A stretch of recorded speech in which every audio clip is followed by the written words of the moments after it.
Ləman ağır dərəcəli hərrəmə nəticəsində onu xəstəxanaya köçürmüşdülər. 4 ay o xəstəxanada müalicə götürdü. Həkimlər əllərindən gələni etdilər. Ancaq nəvəmin sağalmağı... Yasamalda baş verən yanğın zamanı həlak olan Bakı Milli Geyim Evinin rəhbəri Könül Vəlibəlinin qızı Ləman Qulamovanın vəziyyəti ağırdır.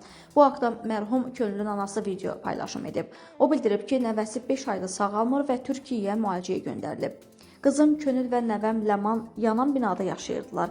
Könül rəhmətə getdi, Ləman isə tüstüdən ağır zəhərlənmə ilə xəstəxanaya yerləşdirildi. 4 ay həkimlər əlindən gələni etdi, amma nəvəm sağalmadı. Nəvəmi İstanbula müalicəyə apardıq. 2 dəfə əməliyyat olundu, amma yenə də pisdir. Qidalanmır, yemək vermirlər, olmaz. Mənim üçün çox ağırdır. İstəmirik Ləmana da nəsə olsun.